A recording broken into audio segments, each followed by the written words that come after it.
Tenth में fail होने के बाद पापा ने जो कहा इसे सुनकर तुम्हारे भी रोंगटे खड़े हो जाएंगे। तो ये कहानी है एक साहिल नाम की लड़के की, जो शुरू से ही बहुत ज्यादा गरीब था। उसके पापा भी कहीं जॉब नहीं करते थे, मजदूरी करते थे, दिन का 200-300 पैसा जुटा पाते थे। और उसकी माँ दूसरों के घर जाकर बर्तन मांजती और उसे भी जो जो पैसा आता वो दोनों पैसा मिलाकर साहिल को एक अच्छी शिक्षा प्रदान करते थे। साहिल शहर में रहता था और 10th क्लास का अभी परीक्षा नजदीक आ रहा था। लेकिन उसके पापा और उसकी माँ चाहते थे कि हमारा बेटा पढ़ लिख के एक बड़ा इंसान बन पाए, एक पुलिस ऑफिसर बन पाए। वो दिन रात मेहनत करते, साहिल के पापा और साहिल की माँ। साहिल की माँ दूसरे के घर जाकर बर्तन मांजती और साहिल के पापा दिन भर मजदूरी करके और जो भी पैसा आता वो शहर भिजा देते थे। एक दिन क्या हुआ कि साहिल का फी 10,000 अभी देना था। उसके इतना उसके पास पैसा नहीं था, इसलिए 2-3 महीनों से उसने फी जमा नहीं किया था। तो उसने अपने पापा के पास कॉल किया और बोला कि पापा, मेरे 2-3 महीने का फी दे दो वरना ये लोग मुझे यहाँ से निकाल देंगे। उसके पापा और उसकी माँ काफी ज्यादा टेंशन में आ गए, क्योंकि उनके पास इतना ज्यादा पैसा नहीं था कि वो उसे 10,000 दे सके। इसलिए वो गांव के सरपंच के पास जाते हैं और बोलते हैं कि सरपंच साहब जी, मेरे बेटे बेटे की 10,000 अभी फी देनी है, तो कृपया आप दे दीजिए, हम आपको कुछ ही दिनों में लौटा देंगे। तो सरपंच साहब थोड़ा हिचकिचाया, लेकिन फिर उसने 10,000 रुपया दे दिया। इन लोगों ने ये पैसा भेजा दिया गांव के पीयूष नाम के लड़के से, जो शहर जा रहा था और इनको रास्ते में मिल गया, तो इन्होंने वो पैसा भेजा दिया। पीयूष क्या करता है कि रास्ते में जाता है और सोचता है कि भाई, ये 10,000 पैसा है, क्यों ना मैं अपने ऊपर इस पैसे को खर्च करूँ और यहाँ से भाग जाऊँ।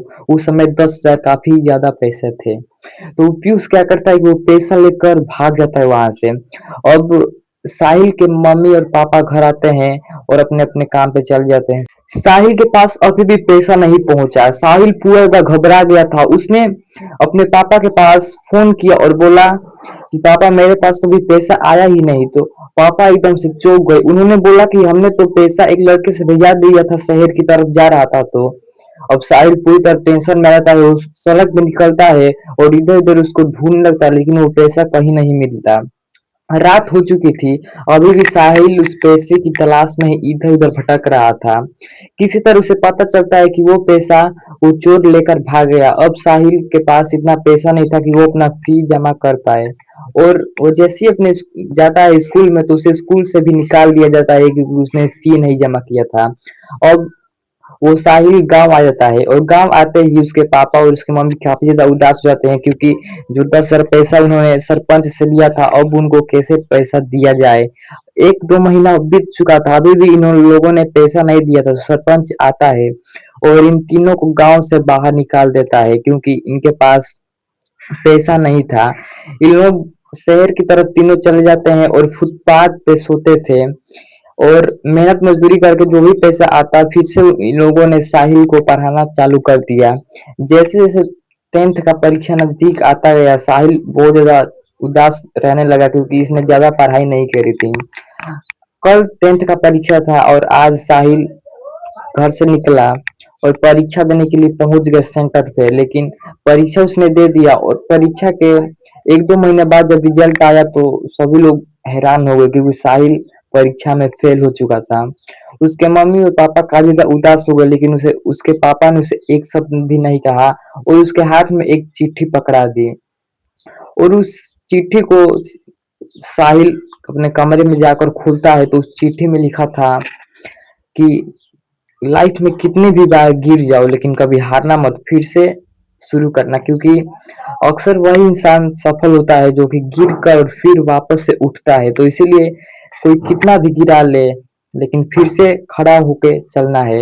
इतना साहिल ने पढ़ा और उसके अंदर एक जुनून आया और उसने 1 साल तक कड़ी मेहनत की और इस बार 10th में वो फर्स्ट डिवीजन से पास हुआ और एक पुलिस ऑफिसर बन गया। तो दोस्तों, इस कहानी से आपको ये मोटिवेट करना कराना था कि पैसा कुछ भी ना हो, आपके पास कुछ भी नहीं है, कुछ भी नहीं है, जो भी है उसी से शुरुआत करो और मेहनत करो। कितनी बार नीचे गिर जाओ, लेकिन गिर के फिर उठो और फिर से चालू करो। ये कहानी पूरी तरह काल्पनिक थी, ये आपको मोटिवेट करने के लिए बनाई गई थी और इसे किसी भी इंसान या व्यक्ति से संबंध नहीं है। तो वीडियो पसंद आया हो तो लाइक सब्सक्राइब कर देना और मिलते हैं न्यू वीडियो में। इस बार कमेंट तुम करना कि तुमको इस बार का वीडियो किस टॉपिक पे चाहिए।